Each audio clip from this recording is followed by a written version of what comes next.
single day, like I've always done and always will. Passing these bills on the floor, making yet another stand. Welcome to this week's edition of New York Now. I'm Chantal Destra. The year 2026 marks the 250th anniversary of the signing of the Declaration of Independence. With celebrations across the nation, it is a big moment for reflection, revisiting history, and unpacking legacy. The milestone also is an opportunity to look at the Revolutionary War, which started in 1775 and which afforded the 13 colonies the ability to forge a new path forward without British control. But this isn't simply just national history. Locally, New York has a deeply celebrated place in the history of the American Revolution, with the historic Battle of Saratoga in 1777 and a slew of historic sites from the war across the state. In this next segment, we'll take a look at how New York is upholding the legacy of the Revolutionary War, from exhibits at the State Museum to telling the stories of the everyday people who were vital to America's victory. Here's that story. The year 2025 marks a historic year for the United States of America, with the 250th anniversary of the American Revolution. The Revolutionary War, which served as the catalyst for modern America's fight for independence from Great Britain, lasted about 8 years, from 1775 to 1783. Maeve Kane, an associate history professor at SUNY Albany, says the significance of the history and legacy of the Revolutionary War cannot be overstated. The American Revolution is probably one of the most radically significant events in human history. The idea that all people should have a say in their government, that all people should participate in the government, and the American Revolution puts that into action as the first step towards that. So with the Declaration of Independence in 1776 through to the writing of the Constitution in the 1780s, the American Revolution is really about who has the right to govern themselves, and how do people claim that and make space for themselves in the government. SUNY Albany Associate History Professor and Cultural Historian Christopher Pastore says the 250th anniversary is important because it reminds the country and the world about the journey of the United States becoming independent. This is a celebration of people who came together in search of creating a democratic republic. Now, at the time of the American Revolution, they were fighting, at least initially, to restore what they imagined as their British liberties. But over time, it became apparent that independence was necessary. And with that, they sought to create something new. Many modern-day historians assert that one of the reasons that the Revolutionary War is often regarded as groundbreaking is because of the nature of the war. The war turned brother against brother and neighbor against neighbor, all based on ideology.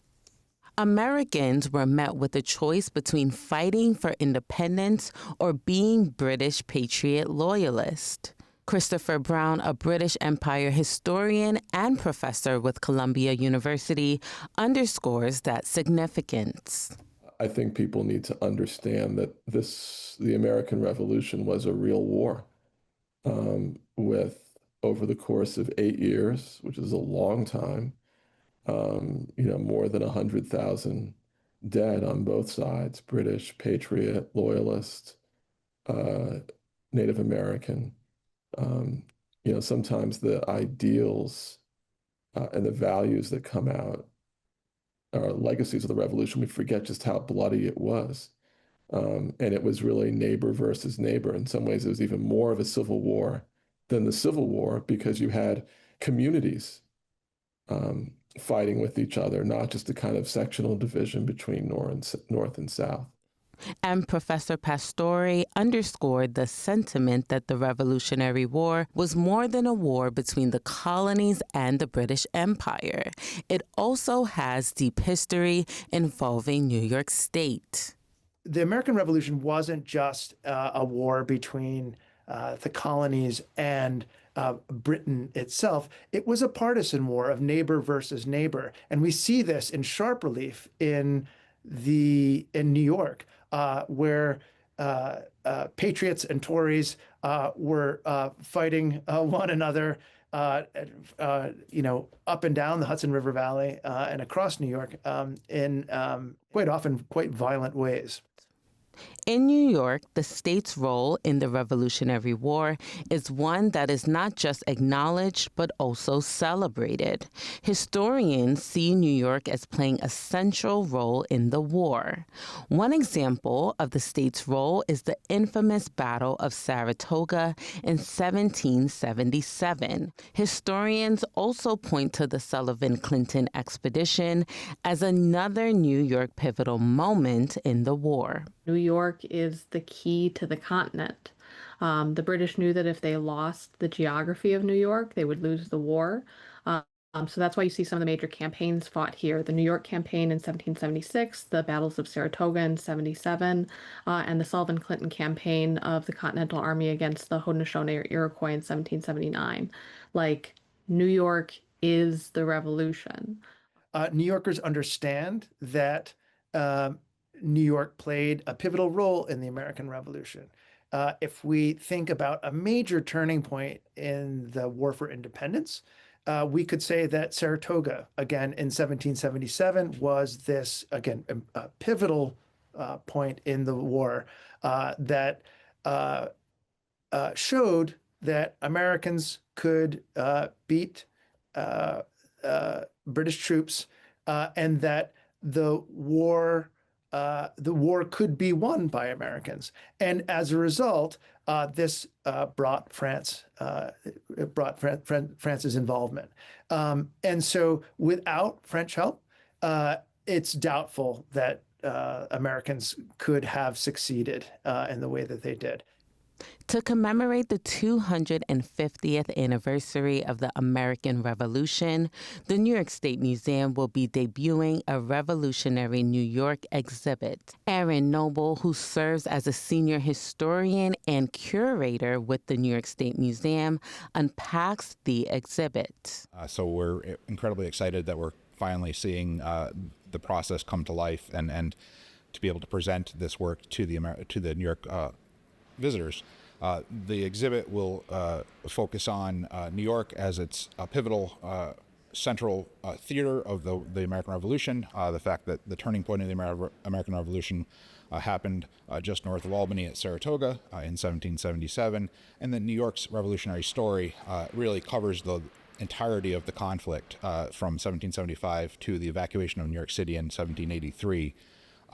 No other state can really cover every aspect of the war through its history the way that New York can. The exhibit will feature the Revolutionary War gunboat, and it will also bring museum visitors through the history from the Revolutionary War to present day. Another exhibit is the George Washington and American Paradox exhibit. General Washington is known as the great American leader of the American Revolution, but Washington was also a complex individual. The exhibit offers a complete history to the life of Washington as well as his contributions to the war. Professor Brown says the 250th anniversary of the Revolutionary War is an opportunity to continue researching and diving into the different stories that make up the war. I do think that there can be a little bit of a sense with the American Revolution that we already know what that is. We already know what that's about. And I think as folks begin to scratch the surface and dig into both local resources and national resources, they will discover all kinds of stories and perspectives and vantage points and insights that are unfamiliar and hopefully will inspire curiosity to learn more and to build on that revolutionary heritage. Many historians say it's also important to highlight the different demographic groups that were pivotal to the war and highlight the figures beyond the founding fathers. Associate History Professor Carl Bontempo underscored the importance of telling the stories of everyday people that fought in the war. Maybe one of the larger gaps in how we think this stuff through is that, there's a sort of focus. I'll call it a focus on the founders, right? And so this idea that the founding generation, right, is what we should think about when we think about the American Revolution. But also, a lot of scholarship and what historians research and think about is about maybe other people who contributed to the revolution, sort of everyday folks, right? And thinking about the ways in which, just American women and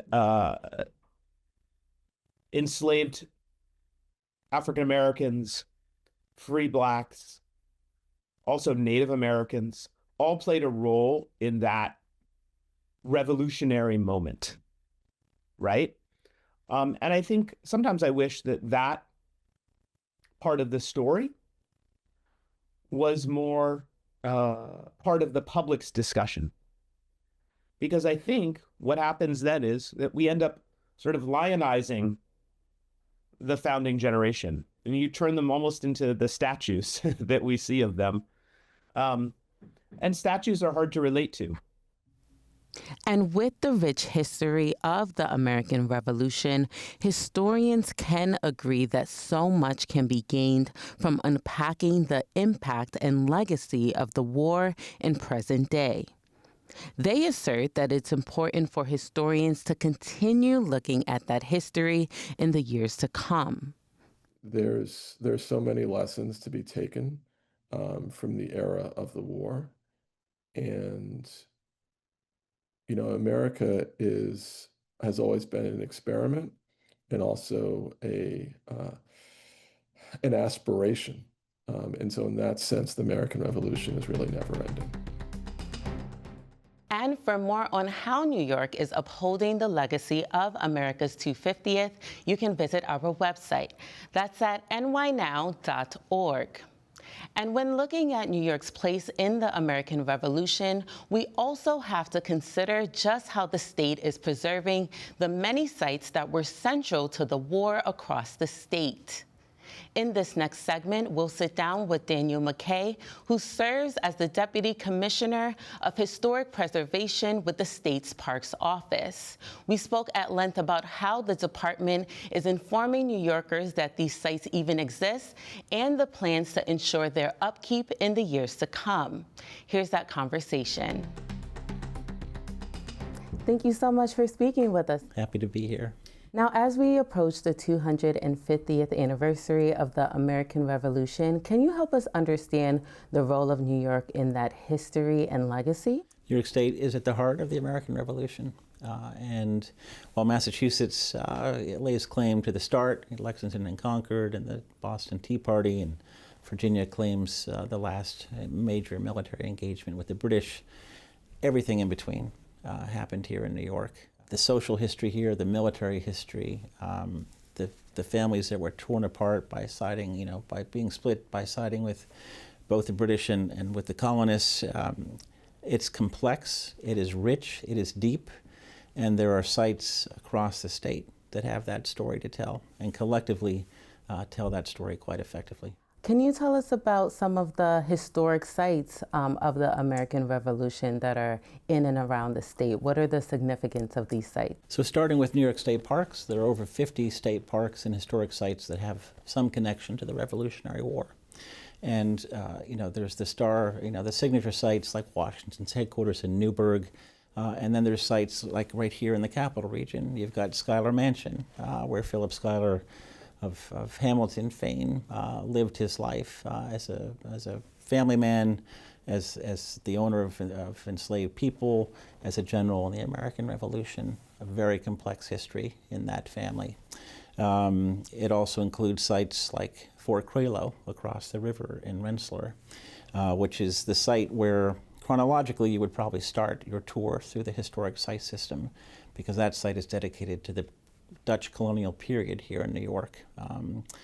In between and across the state, there are historic forts, Crown Point, Fort Niagara. There is, outside of Rochester, an extraordinary site called Ganondagan, which interprets the history of the Seneca Indian, both historically and contemporaneously.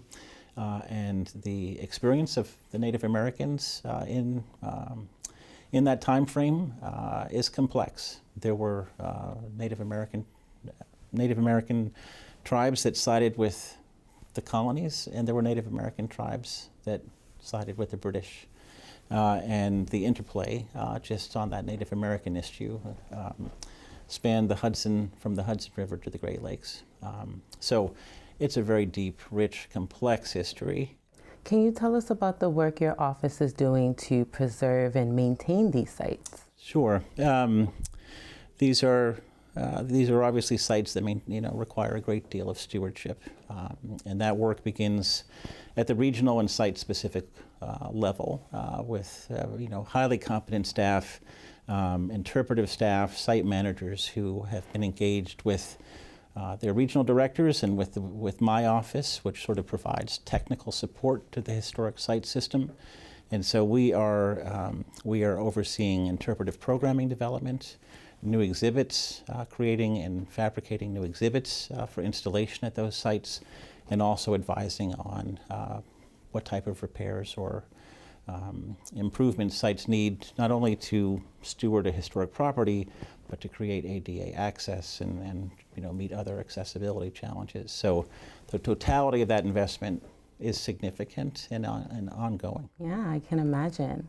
How does your office approach research and documentation as it relates to these sites? We have substantial research capability here. We have master's and PhD qualified staff that are doing deep research on the stories that each site can tell.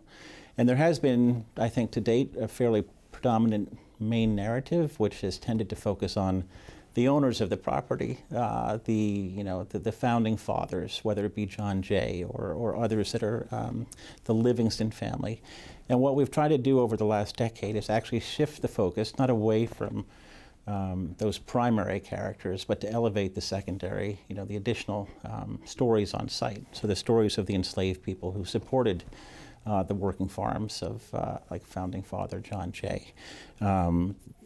The work, the engagement of women and children in those families. What were their roles and how did they engage with the moment and the challenges of the American Revolution?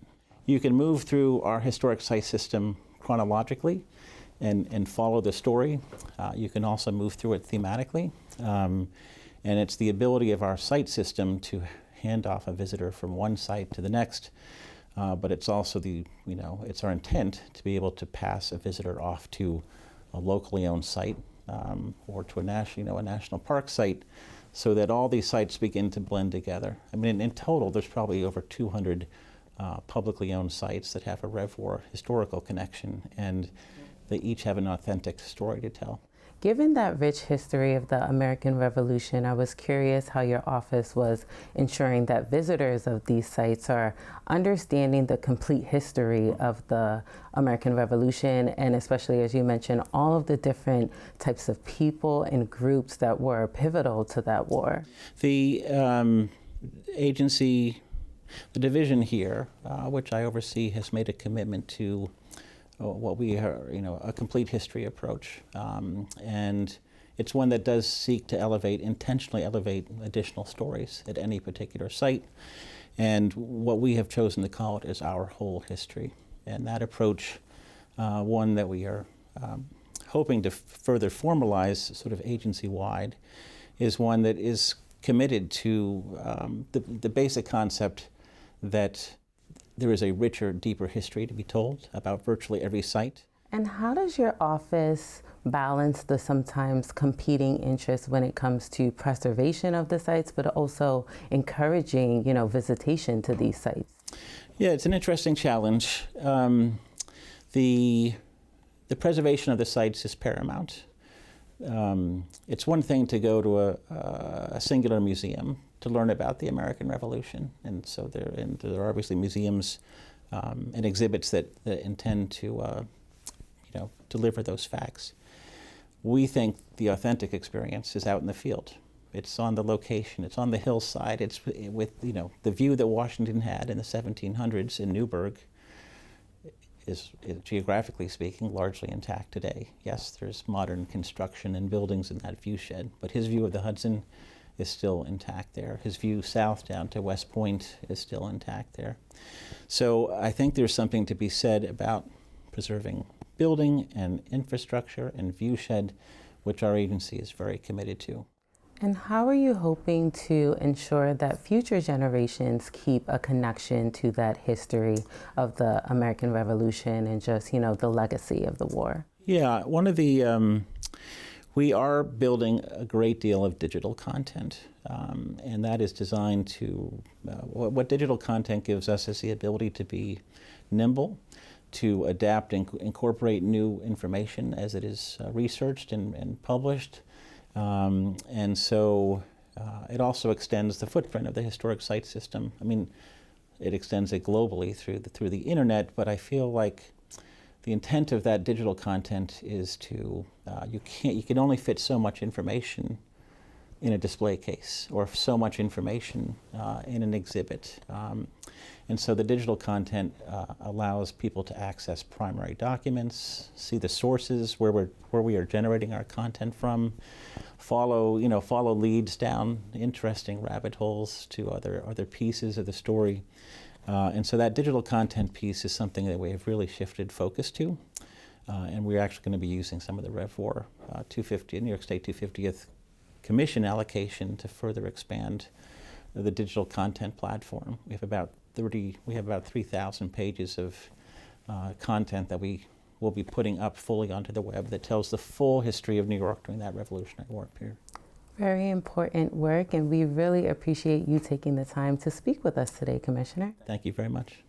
And we were speaking with Daniel McKay, Deputy Commissioner for Historic Preservation at the New York State Office of Parks, Recreation, and Historic Preservation. And for more on our interview with Daniel McKay, you can visit our website. Again, that's at nynow.org. And to commemorate the 250th anniversary of the American Revolution, PBS has a landmark documentary produced by Ken Burns, Sarah Botstein, and David Schmidt. The 6-part, 12-hour documentary series takes viewers through the complex history of the 13 American colonies rising up against British control.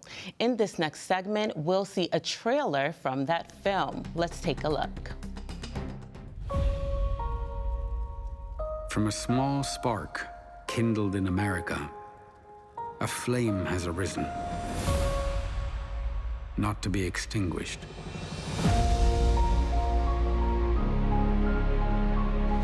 We think about independence movements of the 20th century. You don't always recognize the fact that the United States actually started that. The American Revolutionary Movement served as a model for freedom from oppression. America is predicated on an idea that tells us who we are, where we came from, and what our forebears were willing to die for. Collins said no taxation without representation. The fear was, if we give in to this precedent, what will they do in the future? Crisis changes people. It gave different people different ideas about what they should be doing. It gave them a space to make this democracy real. The founders thought we can start over again. We can begin the world anew. The British objective is to suppress the rebellion, force them to acknowledge the authority of the king. Washington understands the war he's fighting. He doesn't have to win. He only has not to lose. he becomes quite eloquent in trying to persuade people we're all Americans. We see regiments with individuals who are not carrying arms, doing essential labor, including women. They are at the forefront of this movement. One of the most remarkable aspects is that you had such different places come together as one nation. It mushrooms into a global campaign that touches Europe and all parts of the world. It so excites us that we are the product of a revolutionary moment where the world turned upside down. And for more on the PBS American Revolution documentary series, you can visit our website. Again, that's at nynow.org. You can also check your local listings to find out when the documentary will be shown by your local PBS station.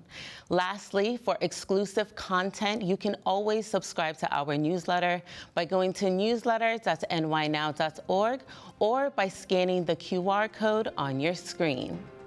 Well, that does it for this edition of New York Now. Thank you for tuning in, and see you next week.